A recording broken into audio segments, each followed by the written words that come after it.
linguistic objects help machines.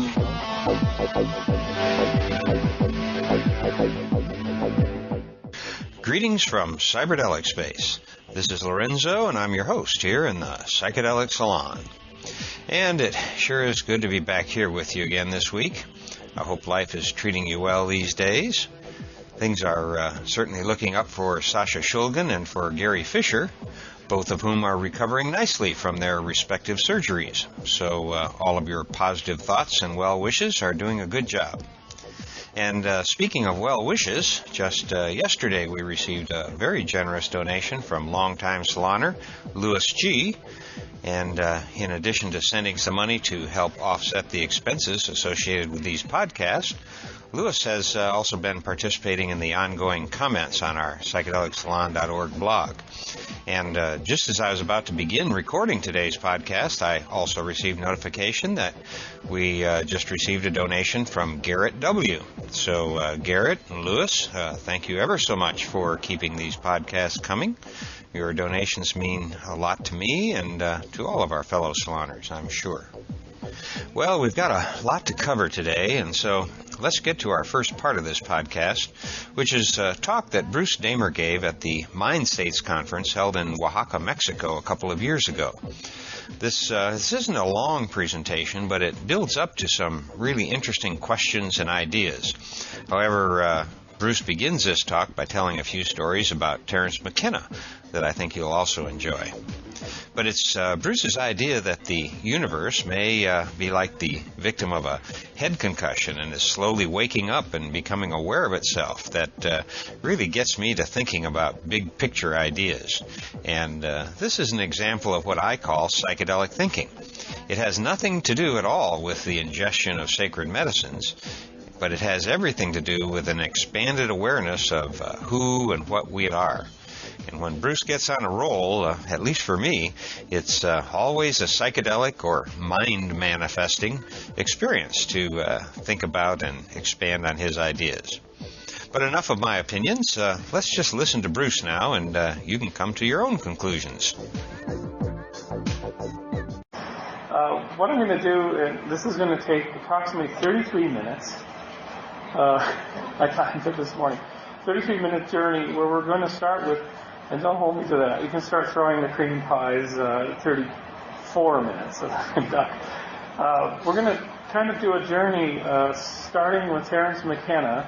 So I know he keeps getting mentioned here, and we just did a series of lectures at Burning Man called Palenque Norte, which is the second year that it's been there, and they're in honor of Palenque and in honor of Terence. We're going to kind of go from Terence, and then we're going to go way out into the cosmos, and we may find him there, and then we're going to kind of try to come back. And so it's quite a journey. I'm sorry it's the end of the day. I hope there's some caffeine molecules in some of the brains out there that need it. Terence, as you may know, died in the year 2000. I was at Terence's house in April of 1999 when he looked terrible. We did a project with him where we built, his son Finn McKenna and several other people built a virtual world in cyberspace, and he went into this world, and people came in as avatars, as little characters, and then he did a talk. About 30 people showed up, and he said, you know, I usually travel in a jumbo jet for 6 hours to talk to an audience of 30 people. So in the comfort of his home, there he was doing this, and people wrote trip reports. He was fascinated by virtual worlds and shared online spaces. But one of the things that's interesting is his mind contained such visions that he described that he said, can these worlds be done? One of the visions he described was one of dancing Fabergé eggs. I think you've probably heard of dancing silvery Fabergé eggs. I said, Terence, I don't think we're going to get there for a long time in computer rendering. But, we'll have to have hope. And he said, well, the good thing about this stuff is it's not scheduled yet. So I was like, yeah, there's a multi-billion-dollar massive multiplayer gaming industry out there that's not scheduled. Anyway, so at Alchemical Arts, which is a profound conference because it was the last conference Terence was able to attend because he In May, he started having seizures. In April, he told us, we were staying with him, he said, I'm having dreams that I cannot explain. Now, from anybody else in the world, you'd think, well, you have dreams, but not for Terence. Terence really knew the landscape of all things big that could come into his mind, and he just couldn't understand these things. And he started suffering seizures in May. Went for a scan. The doctor came into his room and said, this will seem very ironic to you, but you have a tumor, a very large one, the shape of a mushroom. And Terence said, this is very ironic. This tumor is the shape of a mushroom, but he had less than about 10 months to live. So we held this conference, and at one point, I don't know who suggested this, but Terence lay down on the floor in a sort of a circular room, and we all lay down with our heads pointing toward Terence to try to conjure up any vision that came to us. Some people wanted to try to heal him. I think it was, by this point, his literally the physical matter of his brain was dissolving. The man was dissolving. He was very cognizant to the last moment, but he was kind of coming apart. And the vision that conjured into my brain was this sort of Fabergé egg on the side with shining polygons with their sort of little cushions in there, and there was Terence, and it was going up, and it was carrying him away. And I told him later about this, and somebody said, that was like Terence's getaway car. Sort of seriousness aside, he was in Marin County for the last few weeks of his life, people always attending to him.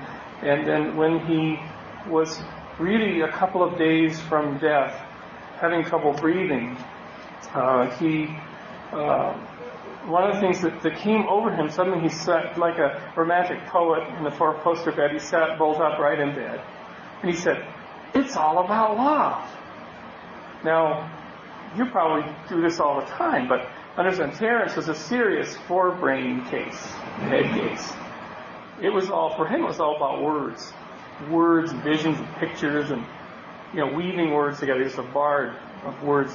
And he turned to somebody and said, I've never really been a love bug. But it strikes me now, because in a sense, the great powerful forebrain of this man was dissolving, and what was coming up into that was this overwhelming sense of love as he was approaching death. He said, the whole psychedelic movement, it's about love. It's not about all this other stuff. It's about love. It was pouring through him. And 2 days later, he was just sort of in bed, just very, very little of him left. And he said, just before he died, he said, "No, I could have got this wrong," but he said, "People keep on breathing, just keep on breathing." And that was the last of Terence McKenna. So from there, in Heroic Dose Trip, if you come down to this thing, if you have some kind of an experience where you dissolve, where you're gone, and then how many people felt like they're almost gone? Now those kind of trips tend to strip away, they blow away stuff. And you come out of the bad phase, or the good phase, you might call it, there's like nothing left. There's this little shaking thing that's just you that survived that, and it comes into a new territory. And it's very open to things, because everything else has been blown away. And however method you use to get through that phase, is you're now open. And I did that once myself, and the words came, all it needs is love.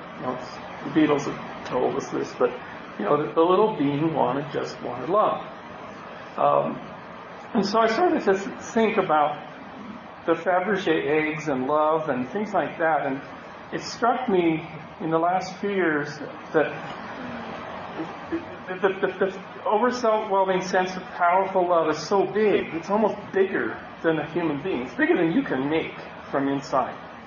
And maybe the dancing Fabergé eggs that Terence saw are so fantastical, and there's such a complete universe of these eggs. It was a civilization of dancing Fabergé eggs, that it's almost sort of inconceivable that the memories that Terence had in his life, in his day-to-day life, could add up to making this self-consistent universe he saw. So I posed the question, does this stuff come from inside our bodies, from the complexity of our brains and our glial cells and whatever it just made? Does it come from somewhere else? Now, for millennia, people have But of course, there's an outside, there's an ether, there's a God, there's Mount Zeus, there's all these explanations for where these things come from. We're in a remarkable era, an era of opening of understanding in cosmology that I think is so big. When you start to read, if you wade through Scientific American or Discover or whatever, and you read these articles and you start putting together, your mind starts to just like, oh my God, this picture's emerging.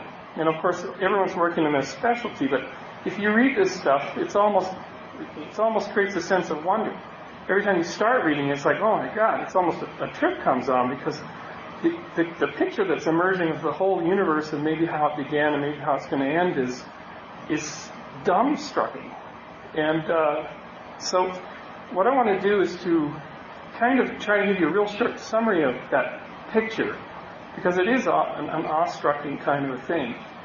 And then maybe try to cast us out far into the future, maybe to the point of the death of the universe. Because the universe, it seems, has a life cycle, just like you, just like a plant or bird, or in a sense, a single star. The universe has a birth, a life, and a death. And maybe it would suggest where some of this stuff, this big stuff, comes from. Maybe it comes from somewhere pretty remarkable. So it seems as though the universe is a sort of self-contained thing, never loses any information. If you look out into the night sky, you're looking back billions of years in some cases, and everything's still there. I mean, the signals are very faint, but they're looking back to periods of the formation of the first stars now. They're looking back to the cosmic background radiation that was formed, at the point of the inflationary Big Bang. They're sort of seeing, like, oh, it's all there. The whole movie's recorded. There's nothing that's being lost. There's nothing dribbled over the edge and is lost. There's no file's been deleted. Sorry for you security people. It's all there. It seems as though there's a Professor Arnold Guth that has proposed that if you add up all the stuff, all the dark matter and the energy and the positive and negative energy and whatever, you add it all, it comes to zero. Adds to zero. Sums completely to zero. So it's actually, the universe is nothing in total. Space keeps things apart, because if it was all in one spot, it would just blip out of existence. There's nothing there. So space and change make the dynamism, but there really is nothing. Adds to nothing. And what's interesting about all this is that, how did the universe start? Well, Guth says, well, it made just a random quantum fluctuation in the field. So there was this happy time, the time of Eden, when it was just a quantum field. Everything was fluctuating properly, and then something didn't fluctuate properly, and it unpeeled into the entire universe. The potential energy was so big, a whole universe was formed. And maybe what's happening now is that this horrible pile of junk that appears is going to get cleaned up. So all these black holes are like, the mechanism saying, oh, we've got to get this mess cleaned up. And these black holes are sucking it all back in, and everything, sort of the vacuum cleaners have begun. Maybe that's the process. So if that's the case, is the universe a one-shot error that's eventually going to get cleaned up and it'll be back to the quantum field? Now, if the universe could continue to expand at a faster and faster rate, as seems to be evidenced by what you can see, and therefore things in the far future, galaxies will be so far apart you won't even be able to detect each other, and stars will be all brown dwarfs, and the stuff will just be going almost at the speed of light, and it will basically, matter and energy, the whole thing will evaporate into one big smear. They've all gone. The other alternative is that there is enough of this dark unknown matter to reverse that expansion and pull it back. Now, when it pulls back, of course it's going to, that universe is moving and change. It's not just sort of sitting there. It's always moving. So it's got to be expanding to a complete smear, or it's going to pull back. When it pulls back, it's going to collapse down. It's like if you were re-entering Earth's orbit, or something that's crashing into the sun. It's being pulled back. And when it reaches that point, it's poof, it goes out of existence. And all the information, everything with it, so it will be gone. It will all add up to zero. So, what if, indeed, in this whole process, if you look out at the universe, you probably could categorize all the stuff out there into two classes of stuff. Stars, they have birth life and death, but they're not living things in the way we define it. If you look back to the very first stars, they're the same as the stars we have now. Stars have not evolved. They've not created any new structure. They just sort of appear and they crush a bunch of gases together, and then they do something, and then they have a blast, and that'll blow the material off, or they become a black hole. And rocks have been rocks for all time. Rocks haven't changed and evolved new structures. And then there's this funny little thing called life, which seems to go counter to all that, and it's the other classification of stuff. And where I had this epiphany about this was I was down in South Africa in a gold mine about 600 feet down below the surface. And South Africans are, they're not, you wouldn't say they're risk averse, they're risk seeking peoples. So they love to show off to tourists, so they have this great steam hammer, jackhammer, and there you are in this tunnel. Stuff is drifting down, it's dark, and you're 600 feet down. Of course, they've gone down for miles, and it's hot, and they're banging away on the side of the tunnel, chipping away some more gold, and saying, see, here's some gold, and it's oxidizing because there wasn't any oxygen in the atmosphere when this gold was laid down in a reef, just a little bits and pieces. And you're in there, and you're shaking, and the beams are shaking, and you're thinking, this whole thing's going to come down and crush my body. And the gold reef, which was mined for a century, created great wealth in southern Africa, is 2 billion years old. No oxygen in the atmosphere 2 billion years ago, not enough for you. And I had this sort of epiphany that, so what? The mountain can come down, crush my bloody little body, just there'll be no remnant of it left. But I'll tell you, the DNA in my cells is tougher and more persistent than this gold reef, Africa, most star systems, i.e., for 3-point-some billion years, there's little sequences of information that have been coded. They're coded in every cell in your body that unchanged. They go back. They march back billions of years. A mechanism called life was able to fight against all this crud and entropy and fires and brimstone and preserve this little piece of information forward, and it's called reproduction. It's called life. And that process is tougher. It outlives the life of most stars. It's certainly older and tougher and more resilient than all the configurations of the continents. So in the middle of this great machine that's the universe, if you could think of a machine, you have this tiny process that fights against the odds and wins in the universal game to a point. I'll digress for a moment.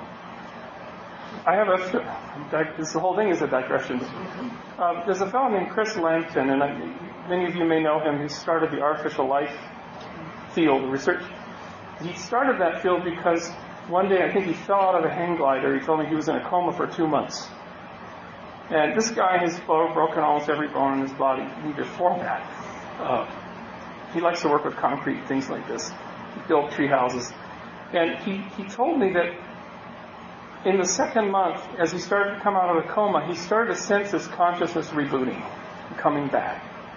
And he said it was like phases. There was one bit, and then another bit, and another bit. And I started to know I had a body, and then I rebooted.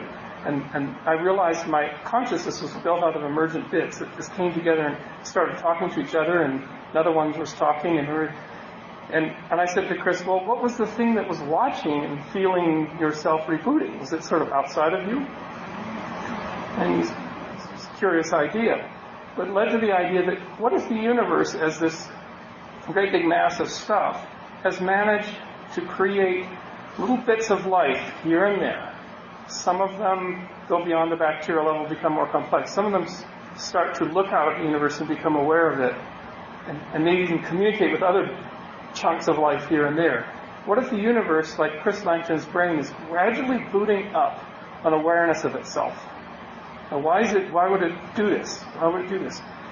Well, every living thing seems to be, we have pigs, and when we had them anesthetized to get their tusks cut off, it was a horrible thing when they came out of anesthetic, because a pig is an animal that wants to be on its feet at all times. And if it can't stand up, it's going to bash its head against hundreds of times against every surface known, unless you can get to it and sit on it, because it's trying to come back to consciousness, and it knows what the right state for a pig should be, and it's going to go crazy until it can be in the right state, which is on all fours.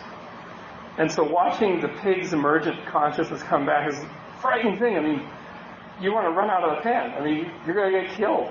It's just a terrible thing. So in a sense, the universe is coming to consciousness. There's a certain urgency. And what is that urgency? Just like any living thing, it's its own life. It wants to be alive, it wants to know itself, but it wants to survive. Well, what is the doom? What is its doom? Well, its doom probably is the collapse.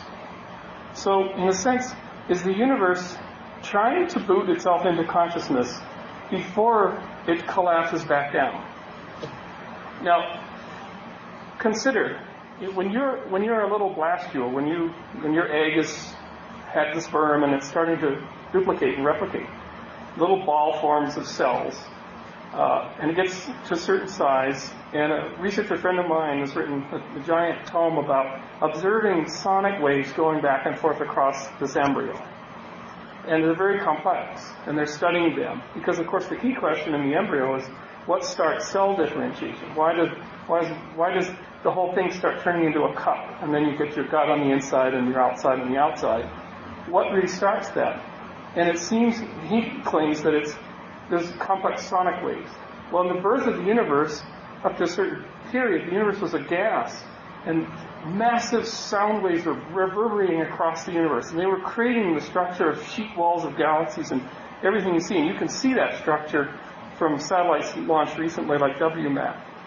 So at a certain point, just like in an embryo, the universe was a giant voice, and then it went silent, and all the parts separated. There was no way to get sound waves across. Of course, we live in a gas ball too. Is it a coincidence that having a gas or a liquid as a medium for resonant communication seems to be present to make structure? That's one idea. So consider, if the universe is going into its collapse phase and it's coming back down, what has happened? Maybe the largest engineering project undertaken in the universe, which is the sentient beings, the percentage of the universe which is actually organized into life is increasing. It's up to 0.5% or something like, which would be enormous. It's up to 0.5%, and this collapse is occurring. There's a couple 100,000 years left. What has to happen? Well, the sentient races are actually now quite physically close. Indeed, the period at which the universe will be again in a gas is coming, where the entire thing is going to be connected sonically again. Well, if the universe has managed to convert a percentage of itself into an aware stratum, those beings, of course, have to make a decision. Do we work together as a team because we know the inevitable? Or do we carry on what we've always been doing, as we do on this planet, fight with each other, argue over budget and allocations and resources and culture and difference? Or do we try to save the whole thing? Can you picture in some future universe entering the gas phase and there's this glowing cloud, and the glowing cloud is getting brighter and brighter because it's actually the ignition of the sentience. And what are they doing?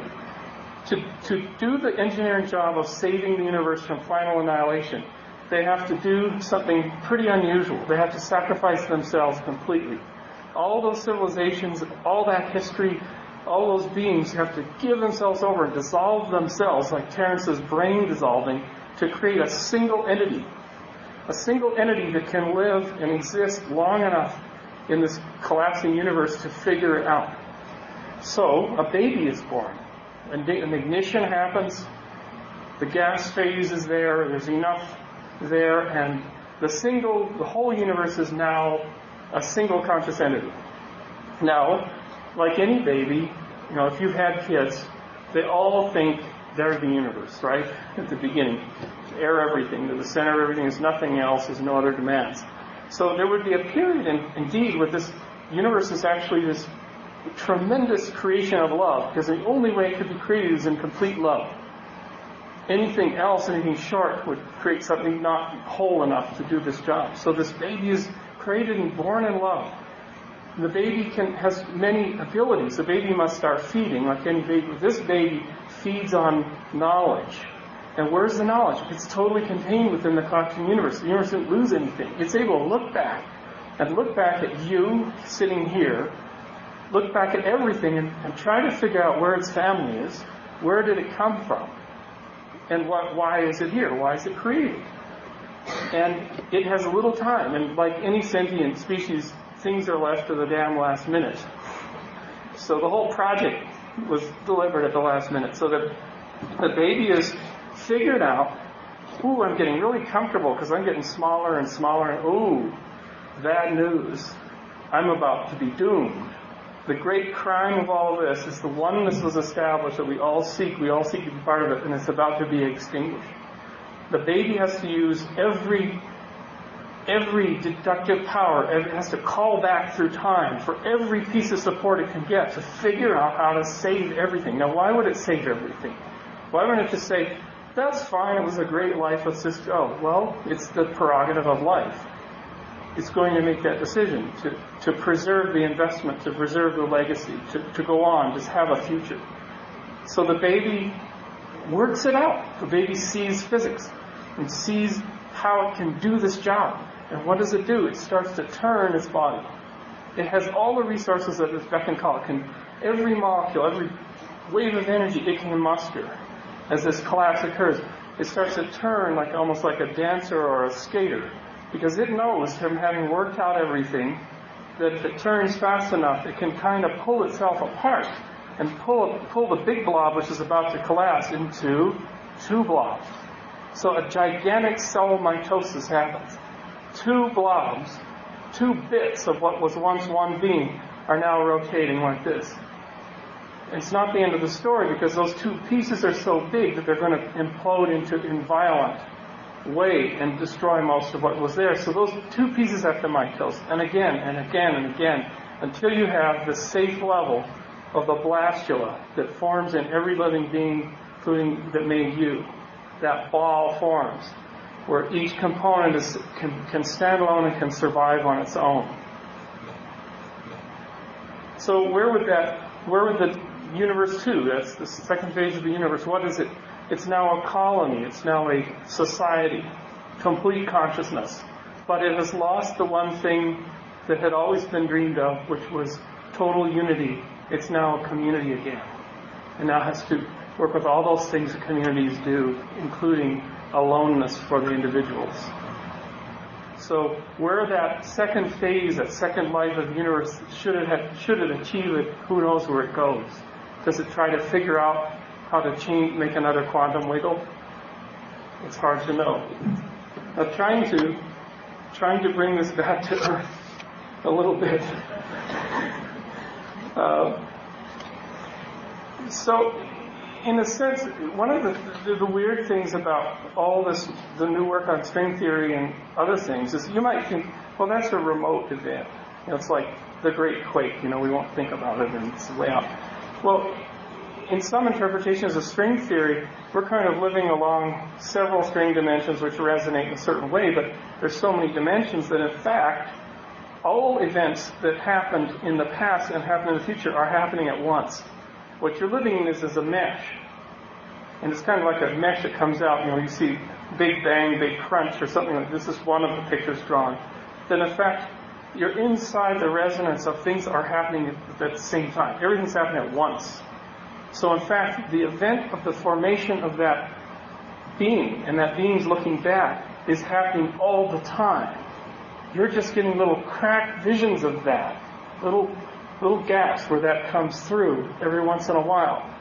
And that the power that you feel when love comes through you, or when you see something, you have a vision that seems to be completely, really out of this world, could it be coming from that future present event that is occurring, that you're just tapping into, that you're just opening a little door to?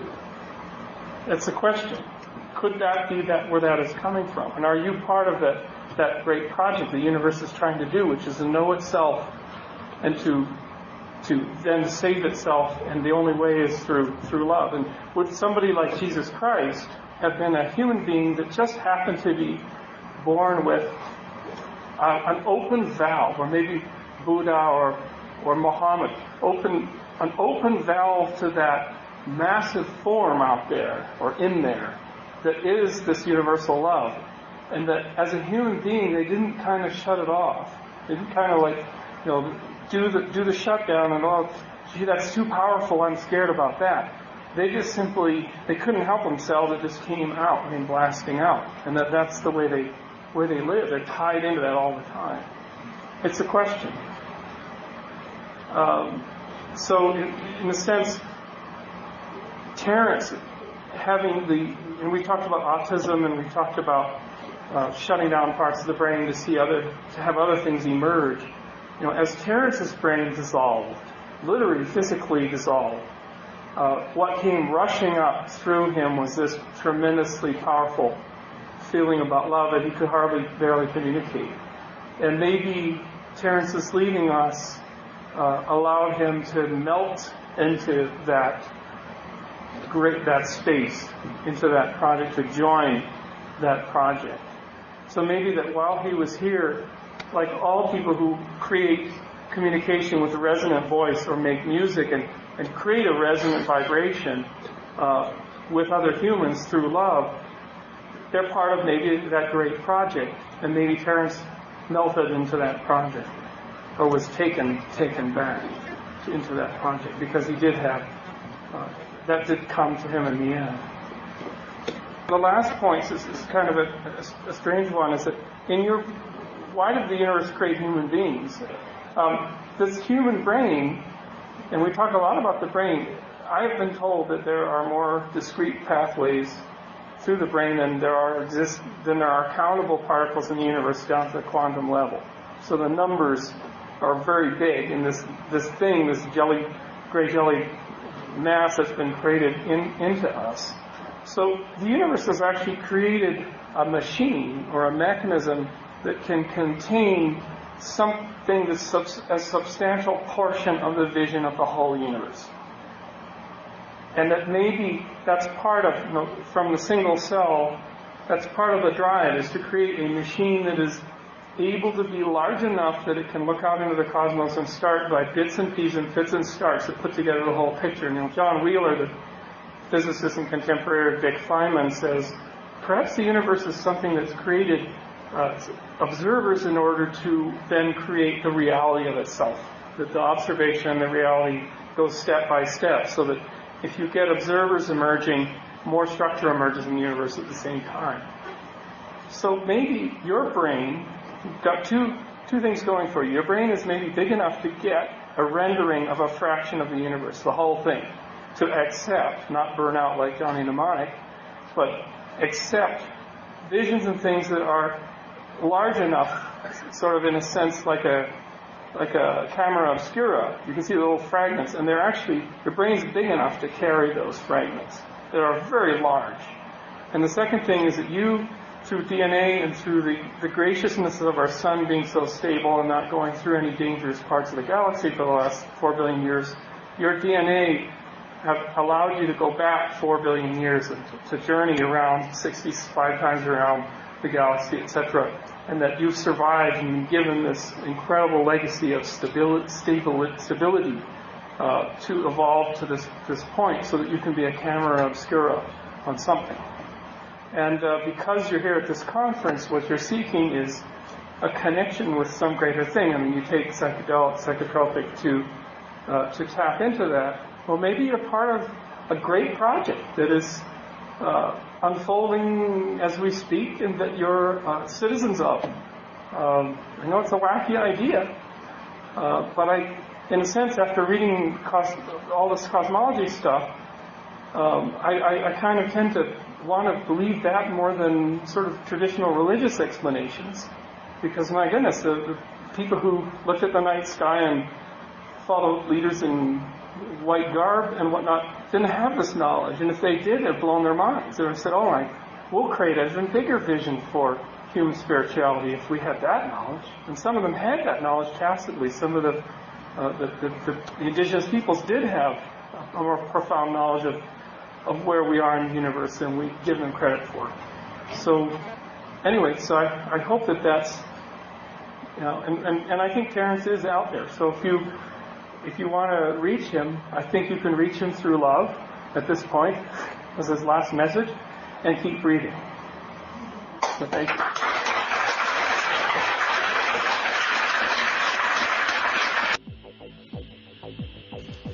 You know, I've heard Bruce talk about the universe waking up before, but with the metaphor of a person coming out of a coma, it is finally coming into focus for me. Now I'm looking forward to going back and replaying that short talk to see if I'm finally grokking this big idea that Bruce has passed along to us. But before I do that, I want to play something else for you. As you probably know, a few weeks ago, my wife and I spent several days at Ancient Oaks Farm visiting with Bruce. And one evening, we were joined by Chris, a friend of ours from the Bay Area. And after we'd been talking for an hour or so, we decided to turn on the MP3 recorder and capture a few of the ideas that we'd been kicking around. As you'll hear, I was in the middle of making soup and serving it, which adds a few sound effects of spoons clinking on bowls. But overall, I think there are a few little gems here that are really worth saving. In particular, I want to be sure that you hear what Bruce has to say about the toll that online multitasking takes on our nervous systems. My guess is that many of us spend far too much time in front of our computers. And the end result may be that we're actually rewiring our nervous systems in some way. Now, I'm not saying this is bad or good, it just is. But it is something that I feel we should all at least be aware of, something to pay attention to. I do know that we have a very sizable number of fellow saloners who live in China, and it may be that some of them are working in one of the gaming sweatshops, or they might know someone who is. And if that's the case, I hope you take Bruce's warnings to heart, because we certainly can't afford to lose someone who is still in their 20s. You know, there may not be any alternative in some cases, simply because it's the only work you can find to support your family. But I hope that you and your friends are also working on plans for some kind of a web-based business that you can transition into and get your eyes and brains away from these computer screens on such an intense basis. Of course, there's also the possibility that some of these whiz kids already have next-century nervous systems, as Timothy Leary speculated in a recent podcast. It's not really possible to say what's going on with all of this intensive information overload we're experiencing, but something's really different right now, that's for sure. So let's take a listen to a small part of a long conversation that took place one cool evening among the tall trees at Ancient Oaks Farm. Here's where it's the double-edged sword that we're on, that wasn't predicted by any of these people. No one predicted the day-to-day user experience of these systems. They saw the intensity of it and the way that, well, here's how it works. And we can go redo some of the earlier stuff for recording. Yeah. But you're sitting there, your eyes are going here, here, here, here, here, here. What that's doing, if you're in the wild, if you are a proto-human or a native person in the wild in the New Guinea jungle, and your eyes are doing this, it sends a signal to the body that there's danger. Right. And that you're on the lookout, and it drives your cortisol production, and it drives your adrenal system. Because it's like, it's stimulation. It's stimulation, and it creates the wired effect.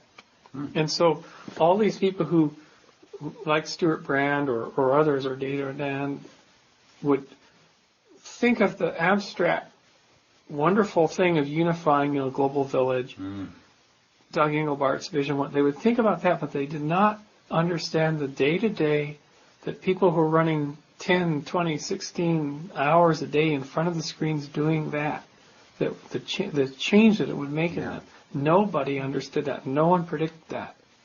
And so when there's nothing that compelling in the beginning to keep you there that long. At Xerox PARC there was. Yeah. So at Xerox PARC, on the link, Mary Ellen Wilkes in 1965, the first person to have a computer in a private home, brought this link, 600 pounds of computer home, plug it into the wall, because it worked on 110 power. She would stay up all night writing this operating system. A woman wrote the first operating system and the first personal computer. Wow. So she was the first to get wired. She was the first person to get wired at home and to have a computer of her own. This is long before the homebrew, long before Steve Wozniak, Steve Jobs. That's why we did the Link restoration project, to find who did this, who first experienced this. And there was a guy who came who had been a Link programmer. He said, yeah, this in 63, 64, he would be in his Link, and he would look up and it was dawn.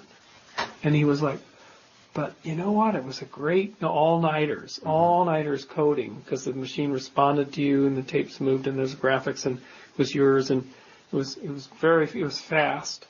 And they would look up and it was sunlight. And no one had ever gone through that experience before, and these were the pioneers that did that. This fellow and Mary Ellen Volks and people who used the Link, John Lilly's group, the Link was actually taken away from him because he wasn't using it properly, but it's another story. Yeah. And they were like, there's the dolphin pool, there's the cable, and there's the computer there. Water can get into it. They're going to fry the machine. It's not in a good position. They're trying to use it as a sensor to record them. Anyway, so the Link was where it started, that experience. And one could say that radio electronics buffs were doing that kind of thing. And it was there before. So this beginning of this intense human personal interaction with a machine that seems like a piece of your brain. It's a piece of your personality. It's Steve Wozniak described it as a little universes that you can completely create and shape. It's like an extension of your own mind. That was brand new, and that was seductive and very addictive. And people created the whole world in there, and nobody understood that it's like exposing you to the most powerful drug ever given to primates, which wasn't alcohol, it's not nicotine, it's not MDMA, it's not LSD, it's the computer-human interaction. It's the most powerful, profound, because it is a cortisol-producing machine, and it is a brain-transforming, all-transforming machine. And so we're in this experiment, and I call it with, Lorenzo, you remember I wrote the essay, right? The giant unplanned experiment on you. Oh, right. Yeah, that's online. That's what that's one of the first things that you put on your site, right? Right. 2001 or something. So we're in the middle of a giant unplanned experiment on the entire human race. And on the positive side, on the Aquarian positive vision, is, yes, it has transformed humanity into this single grid of almost like a single thought bubble. A single, stuff flies around the net. So hoaxes fly around the net, make people afraid of everything, but also they're aware of, say, the situation in Tibet instantly. Right. Nothing can be covered up by governments for any length of time. Right. And there's so much information, no one can control it. And so you've got all of that. But the flip side is you have this exposure to the nuclear reactor that is this environment. And I think it's almost like everyone smoked cigarettes in the late 1940s because it's just the stylish thing to do. So the entire population is exposed to this incredibly hazardous carcinogen. Or, it's all right that you're in a coal mine or you're burning coal in the 19th century in London. It's just a coal smog. Whatever huge danger to the public that they only realized and cleaned the thing up. And long after, and it took generations to understand the effects. And so I think we're in that right now. And you guys are people who weren't brought up with this. Thank you. What a huge pleasure. You weren't brought up with it. I came into it in my teens, and the one generation down from me came into it with unwired, unnetworked machines. And then the generation next is now the totally wired on the web, instant message, and cell phones, mobile. From birth. And so we're in that continuum, and we won't know the effects on the from birthers for a generation or several more generations.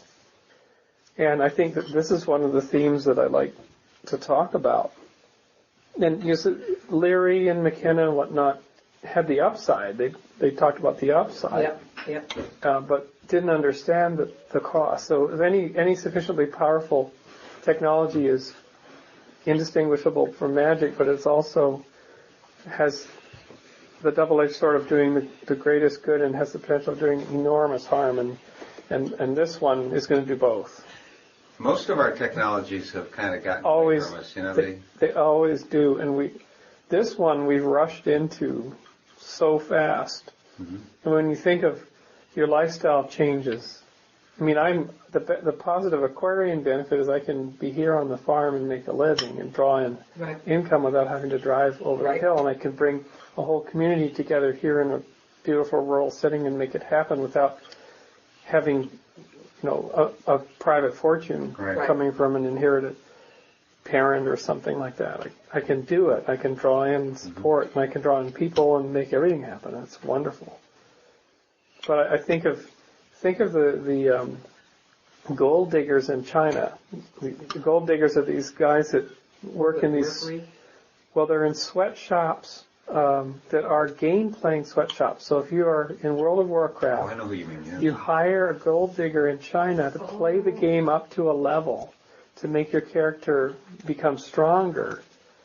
And they'll play like 20 hours at a time and win all the way up. So you're now more prestigious. And they have sleeping quarters, don't they? There. Yeah, and those guys, their brains are fried when they're like 25, 26. They're fried. That uses up their future potential is used up. It's wiped out by that.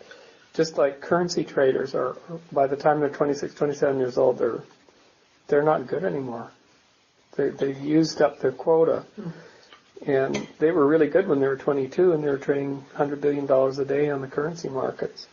But they really are... They're washed up.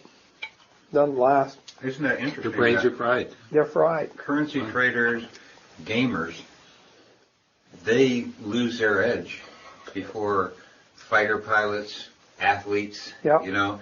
It's the mind that's the... Yeah, and so how many people, just in jobs, forget about just in regular day-to-day boring jobs, maintaining a bank's ATM system, writing Web 2.0 apps as a consultant. There's now talk of this blogger burnout. There was a blogger, two bloggers who committed suicide. Really? Yeah. In the last 6 months or so. They're paid by the paragraph or... I read that. You read that? Well, no, the guy in... Cat wants out. I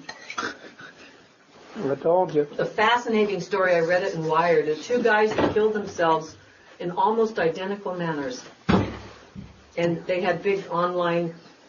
yeah. I mean, they feel like they're committed, but they just can't maintain it, and they get depressed. What happens is you can sleep, but you're still... The news is running 24 hours a day, and you have to... If you're going to be the top dog and earn the money, and they don't earn a whole lot. I mean, they might earn 70 grand, maybe a few earn six figures, but it's almost nothing. Yeah. And they have to be writing all the time, and catching those stories are coming in so quickly. If they're like, we're working for Engadget, which tracks like new hardware and stuff, and it's a young man's game, but it's a total burnout game, and so the network and the demands of it eat you alive, and so those people are casualties. Mm-hmm. So on the positive Aquarian side, news, this mission, the news is there, and it's an amazing, wondrous thing. On the negative side, it chews people up. If you could balance the Aquarian energy where you have the advantages of global connectivity and information, but also have the human empathy and the ability to disconnect and get together like face to face, and that's what a lot of the people in our audience is they're craving. And there's no guide. How do we find the others? There's no way. And that's why these little mini dialogues, I think, might be one answer.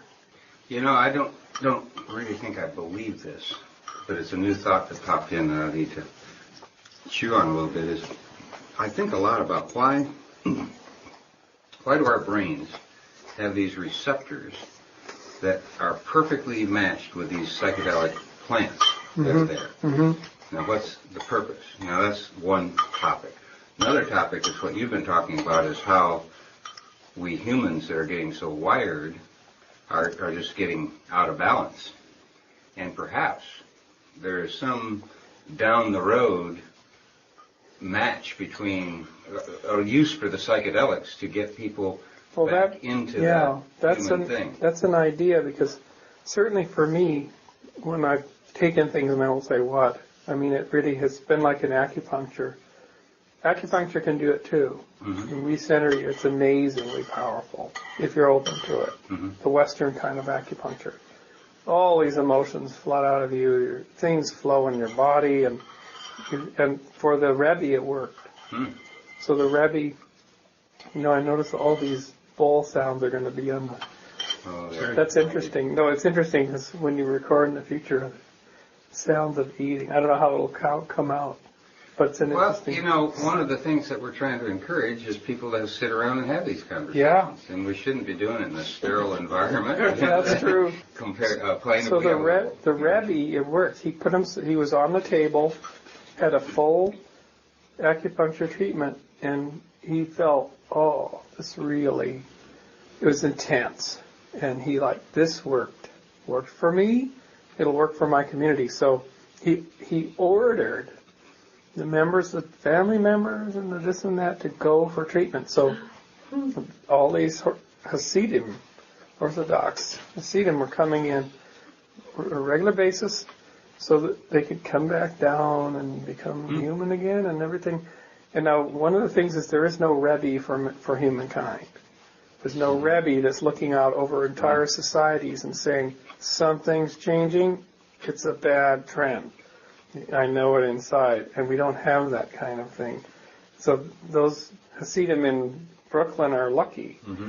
I don't know if they're continuing, but it was something he was trying to fight the tide. But maybe we have to get to a critical point where there's enough people that are sleep deprived or overstimulated or whatever this is, where really negative consequences take place before it's gotten bad enough that we really pop into another elevated state of consciousness where things are totally rewired or.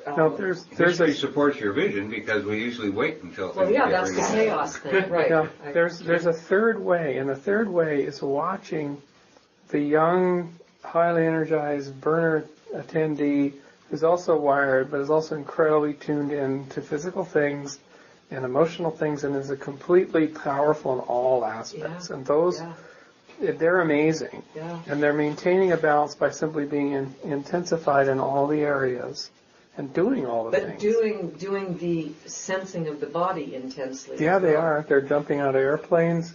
They're doing new forms of extreme sports that we only dreamed about. Snowboarding. Snowboarding in the sky. With sky snowboards. I've seen that. It's incredible stuff. The most extreme sport that there is are these backpack wings that have a jet aircraft, small jet motors on them, and the guys jump off a mountainside. And they start hurtling down. They're reaching 200-300 miles an hour, and then they turn on the jets, and then they're in flight.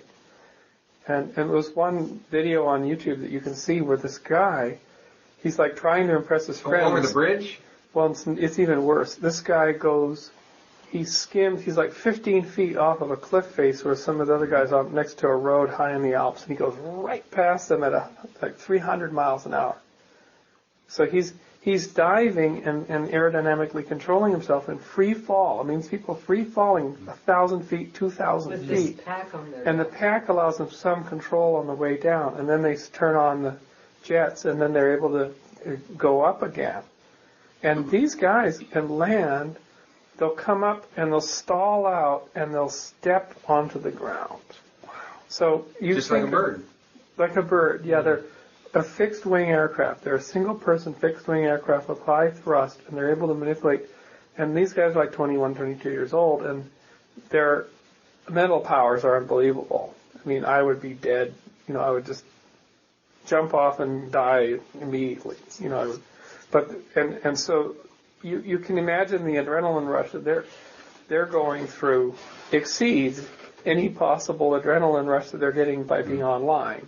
So by having a very physical, total body in tune, total danger, total control of the body, vernier control of everything the body is doing to survive in that. And a lot of fun. Doing it as a playful thing and surviving and breaching the frontiers. I mean, these guys, I mean, if they keep going and if they find a tall enough cliff like El Capitan or even higher, because they can go down a whole mountainside, they could break the speed of sound in one cruising. Yeah, it's possible. I mean, when you're... I wonder what that would do to a body, though, huh? Well, there's still air resistance, so you have to be underpowered. You have to be powered to get over 800 miles an hour.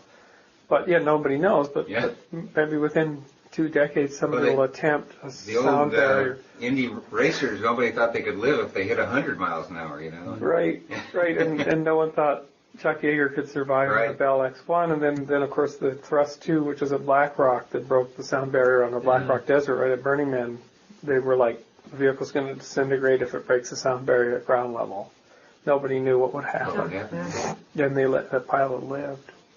And they did it twice. They had to break it one way, turn it around, and go within an hour and break the sound barrier again.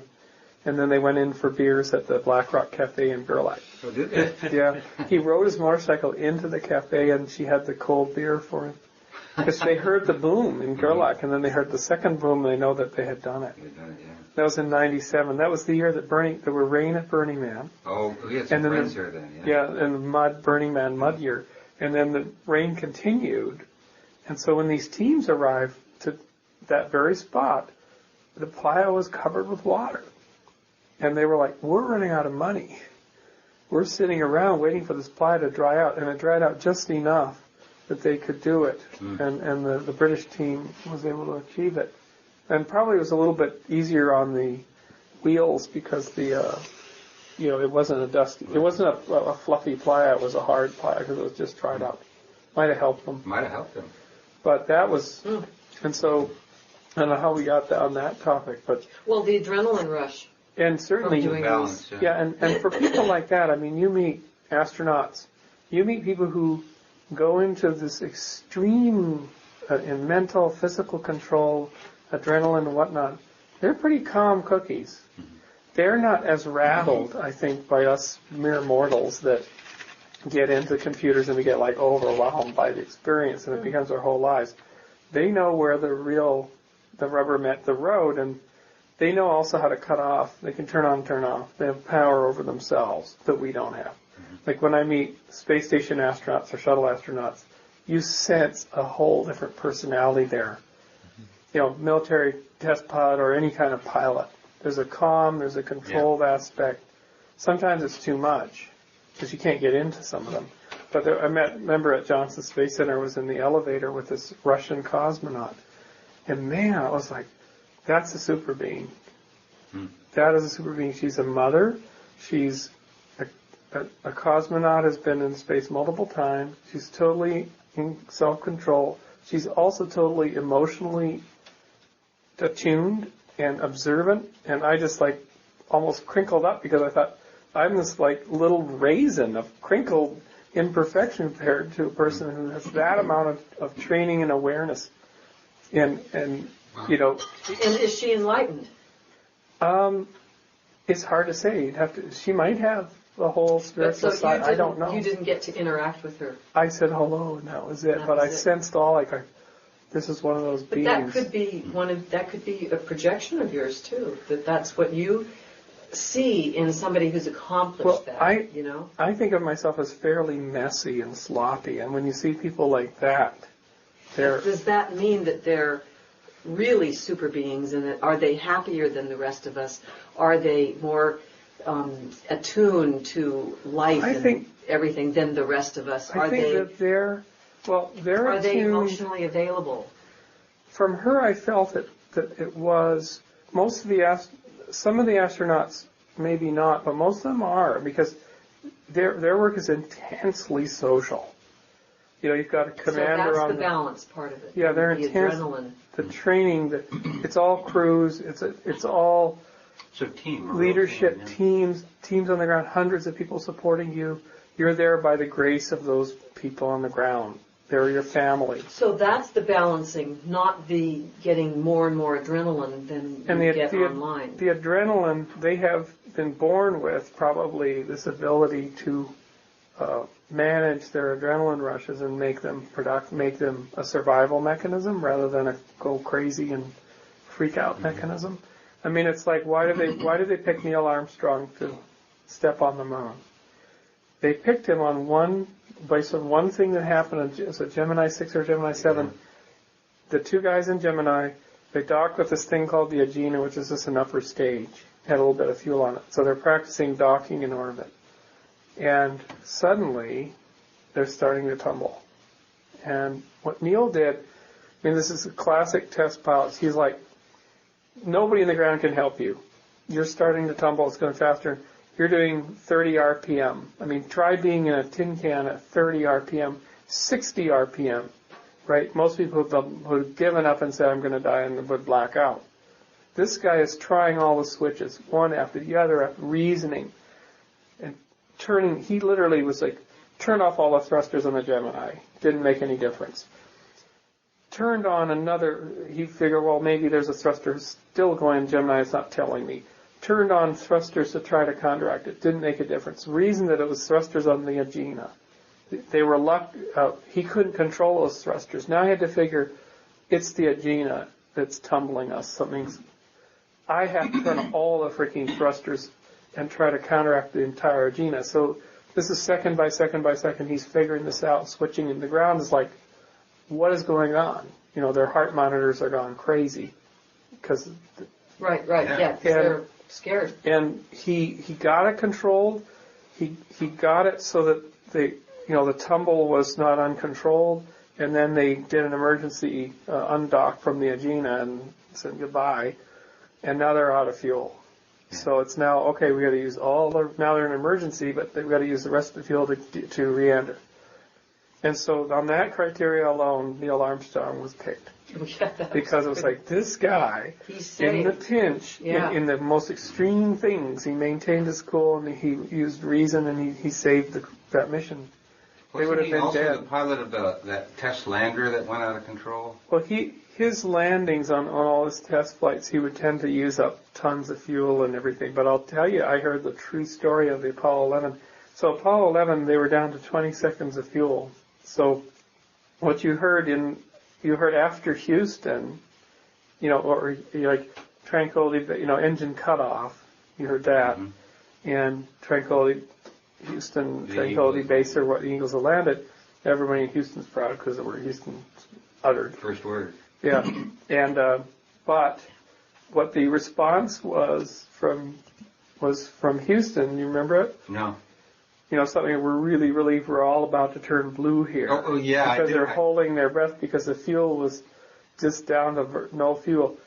The reason they were so low, and this is Buzz Aldrin explaining it to me, this would be good for a podcast, I suppose. Yeah. Here's what Buzz told me at a conference about 5 or 6 years ago. He was in our team at a Boeing conference, and he's a crusty guy. He'll talk. He's the guy who liked the publicity. Neil Armstrong does not. He became a college professor and was like, I don't go on the show and tell, the animal circus of NASA. But Buzz always did. And so Buzz is the one that kisses the babies and has his picture taken and everything. And so I said, okay, Buzz, can you tell us I told him, look, there's this guy at Industrial Light and Magic has made this movie that you haven't seen yet. And it shows the view out the triangular window of the Apollo 11 lunar modules that's coming in on final approach. And it shows that Neil's view. Because in the movies it's showing they're looking down out of the triangular window and they're seeing the lunar surface, but they're not seeing he wasn't looking down, he was looking at his flight line, his horizon, whatever he had, looking for a landing location. I said, you should see this. And then that got Buzz started. He said, well, I'll tell you what happened. Because I asked him, well, this particular reconstruction shows that the LEM was swinging back and forth as it was coming down, but that we know what Neil was seeing out the window. Buzz wasn't seeing that same view. Buzz was operating other instruments. And he said it triggered him. And this is a point where Buzz kind of gets super mad. But I did it in such a way I didn't get him super mad, so he told me what really happened. He said the effing rate limiter was broken. I said, what's the rate limiter? He said, well, you have this control thrust, pitch and yaw. It's like, pitch is like this, roll is like this, and yaw is like this. And you would, on the LEM, you would set to like 12 degrees on pitch. And it was supposed to pitch the vehicle up and stop and get you at this angle. Or you could do it like this or whatever. He said the effing rate limiter, the stop, didn't work. So we would set it to 12 degrees, it would go to 12 degrees and keep going up. So then we'd have to manually pull back to get the platform stable. And he said the effing program managers did not admit that there was an effing problem. This is so it's good for radio, even internet radio. And I, to this day, they did not admit that their hardware was broken, and we were stuck with a broken ship. And so they're doing this all the way down. Oh, not again. They're like rocking back and forth, using up fuel. So in the middle of all this, this is Apollo 11.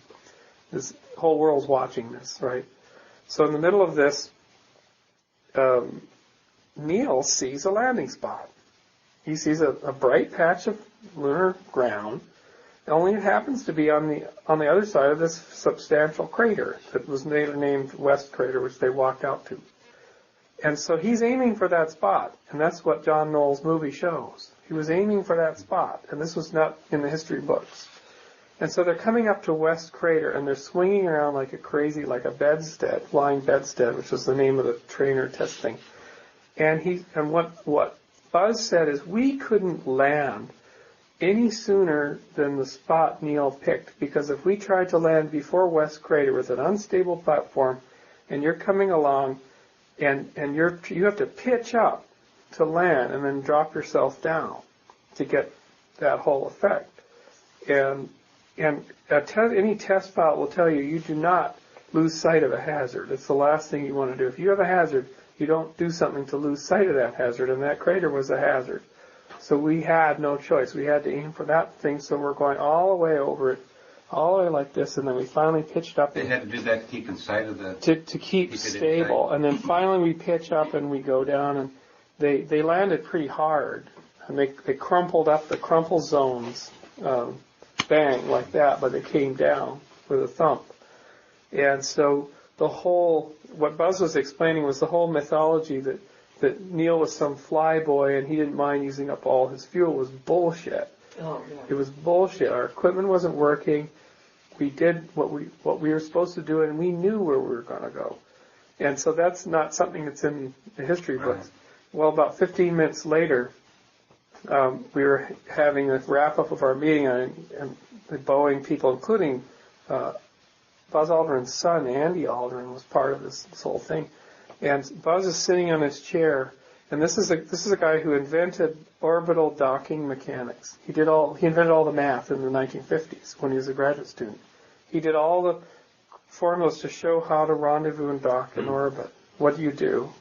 And so he understands platforms. And he picked up his chair. His chair was too close to the wall, and he was going to move it forward. Most of us just lean forward and drag our chair, but not Buzz Aldrin. Buzz Aldrin put the balls of his feet right under the chair, lifted the chair up in perfect balance, looked at all four of the foot pads of the chair, moved forward, and set it down. And I thought, only this man would move a chair this way. Because that's how he thinks of the world. It's a platform, and I'm on it. It needs to be stable. It has to be stable. I have to know where I am, and I have to do this in a total awareness. And, so that is a unique mind, right? Yeah. And all part of why he was on Apollo 11 as well. So that was the story of Buzz Aldrin and the landing on the moon. So that'll make a good little story. Buzz Aldrin and the effing rate limiter. The effing rate limiter. That's a good story. That's a good story, right from him. Neil doesn't really remember. He doesn't have the specific. He was busy, and you just don't retain the short. You're driving, you're multitasking, and you're going to lose the short-term memory, which is what they find in the clinic. In clinical studies, is you're on the phone, but you're also instant messaging and emailing. We've all done this. Galen knows immediately when I'm doing this. Sixth sense. Women would know it. But what will happen is the brain says, "Oh, they are trying to do two things at once. Then therefore I must use the short-term memory storage processing neuronal bundle to work that problem while they do this other problem." And after people do that, it's like, I don't even remember what I just said on that phone call. Am I going crazy? Am I getting dementia? No, because you just used up all the brain power was supposed to let you remember short-term things. And so we're now doing this constantly. So the short-term memories just can't be stored. Now, of course, when you're 16, it probably works, and you even have short-term memory for 13 chat sessions. You're listening to the Psychedelic Salon, where people are changing their lives one thought at a time. It was difficult to know where to cut that off just now.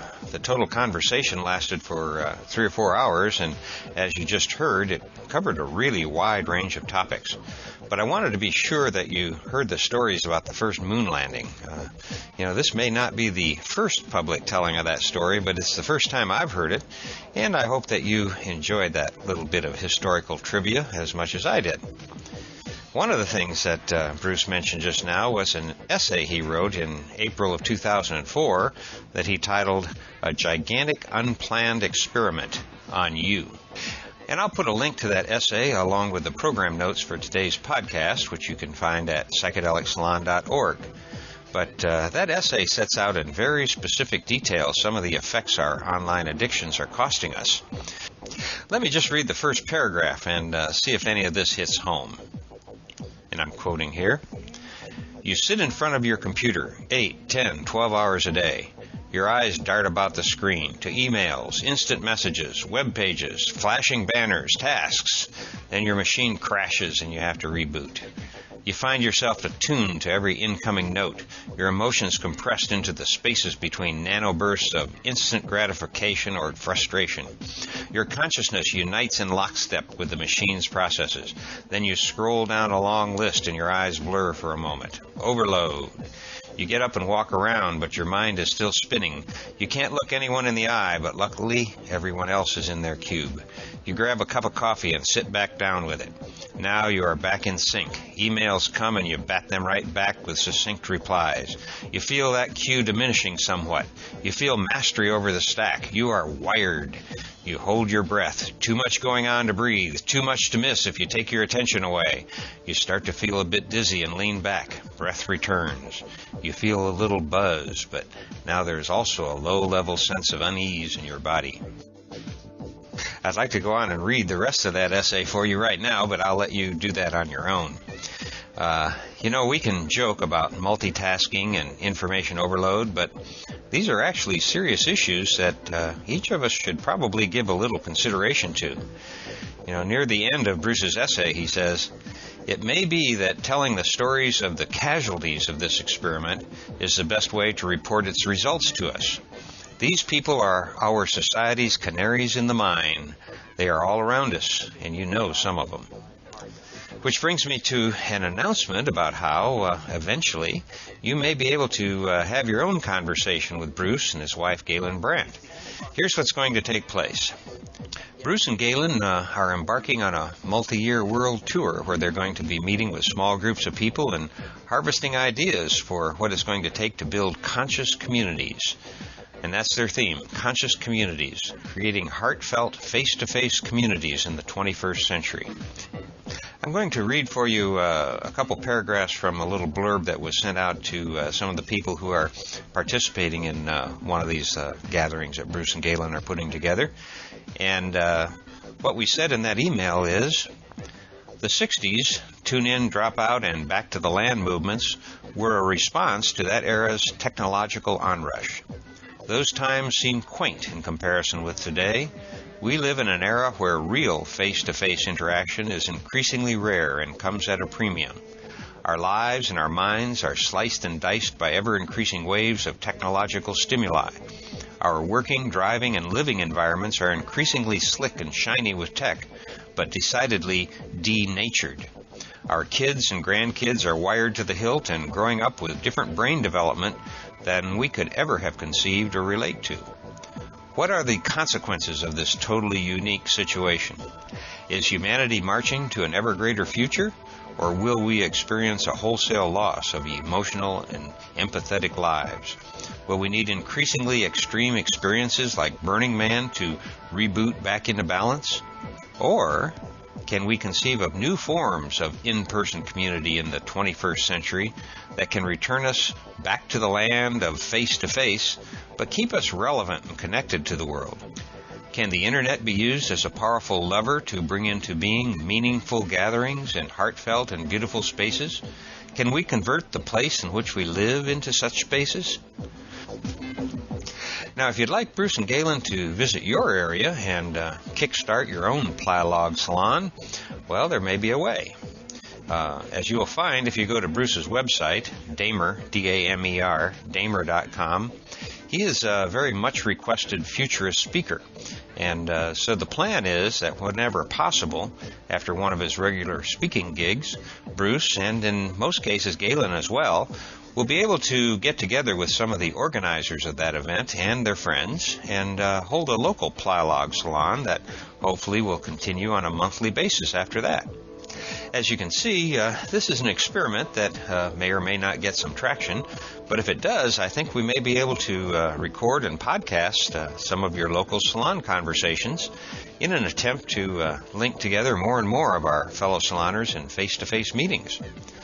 We'll have to see how this takes off, but if you'd like to know more about setting something like this up in your own area, you can contact Bruce directly at www.damer.com/forms/comment.html, and I'll put that link on the website too. Now for a little other news from the world of psychedelics, and this comes from one of Terence McKenna's favorite magazines, Scientific American. One of the stories was about what we were talking about last week, addiction. The addiction this story is about is nicotine, and basically it repeats what we already knew, and that is the fact that nicotine is one of the most addictive substances around. In fact, the latest research shows that symptoms of addiction, such as withdrawal, can appear in the first weeks of cigarette smoking, and unfortunately I can attest to that myself. In fact, cigarettes were my gateway drug. I think I had my first cigarette out behind our old garage when I was still in grammar school. And by the time I found myself in the Navy, I was smoking over 2 packs a day. It wasn't easy, but I kicked that habit back in the 60s, and that is probably one of the reasons I'm still alive. I know that it's really cool for young people to smoke. In fact, I thought I was pretty cool myself as a high school and college smoker. But eventually you're going to have to quit if you want to live past 50. So if you are currently hooked on cigarettes, you might want to think about going cold turkey today. You're going to have to do it eventually, so why not right now?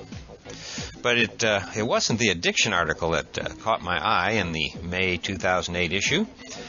What caught my eye first in that edition was a photo of an older woman having a toke at the Seattle Hemp Fest. The title of the article was, "When I'm 64." And it carried the subtitle, quote, "For many baby boomers, recreational drugs continue as a way of life," close quote.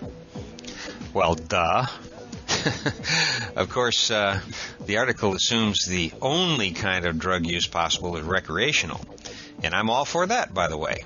I think that recreational use of drugs is a much better pastime than shooting small animals or jumping out of perfectly good airplanes.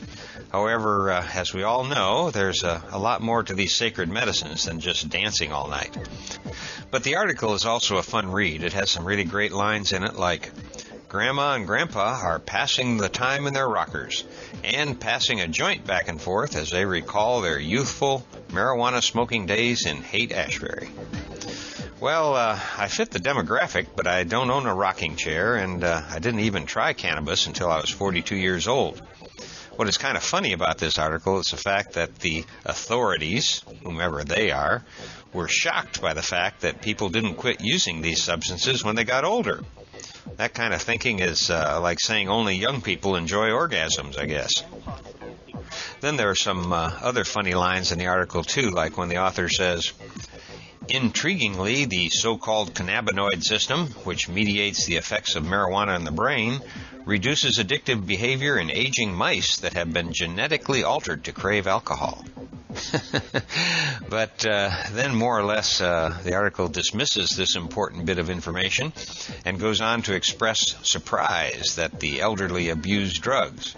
That's their thought, not mine. So let's get this straight.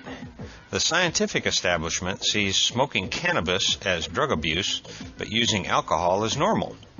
And since no one has ever died from an overdose of cannabis or from lung cancer after smoking it, I fail to see why they continue to research what they call abuse and addiction, and yet ignore the fact that these substances have already been shown to be very effective in the treatment of alcoholism and some other very serious diseases.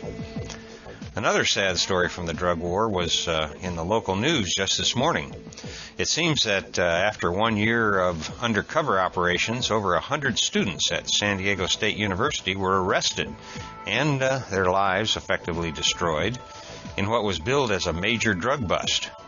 And with only one or two exceptions, of course, these big-time drug dealers only sold or shared a little with a friend. But here's the most insidious part of this story. Apparently, the university invited the federal government onto their campus and allowed them to infiltrate student organizations. That's right.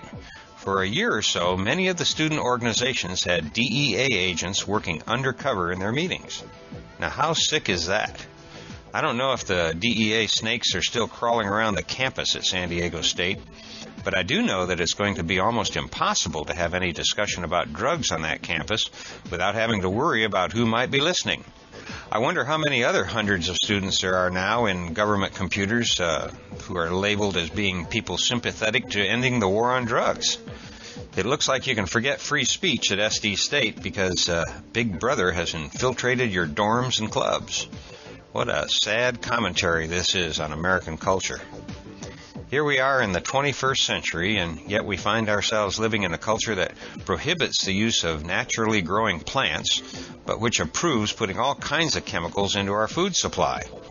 You probably read this yourself, but did you know that some of those low-sodium foods you're purchasing contain a chemical that turns off the bitter flavor receptors in your tongue so that they can sell you some horrible-tasting, chemically enhanced food? And what is more, the food manufacturers don't even have to tell you that it's in the product they're pushing on you. Maybe it's safe to short-circuit your bitter flavor receptors, but the only safety test of this chemical was a 3-month study done on rats. Yet Kraft, Nestle, Coca-Cola, and the Campbell Soup Company are all using it today because it allows them to cut back on sugar and sodium levels without having their customers spit out the bitter food products they've concocted. You know, what is going on these days is total insanity. And I'm sure that if enough people knew about these kinds of things, there would be riots in the street. Yet, sadly, the information is available, but not many people are turning to it. But hey, you and I are tuned in, and that's not a bad start. On another note, several of our fellow saloners have written to ask about Gary Fisher's work, where he was using psychedelic medicines with severely emotionally disturbed children. And they wrote to ask if there was anything about this work that was published. Well, so far the answer to that question is no, but one of the things I'm doing that keeps me from answering all of the email that comes in is that I'm almost finished typing the only report that Gary wrote about that project. He gave me a copy of an old draft that he wrote in 1963, and I'm rekeying it and removing any personal information that wouldn't be appropriate for a public document. And as soon as I finish that and Gary approves it, I'll be posting it on our website and possibly along with some comments about it from Dr. Charlie Grobe. So that's the kind of thing I'm doing with my free time these days. But once I get a few of these other projects completed, I'll try to do a little better about keeping up with email. A while back, I had to move 400 unanswered emails out of my inbox to a folder I'd labeled To Be Answered. And Since then, I've done it one more time, and just now I moved my third batch of 400 messages into that folder. So the chances of me ever catching up are pretty slim. You know, that's the kind of project I've been saving for when I got old and retired. But now that I'm old and retired, I don't have time for those things because of my podcasting hobby.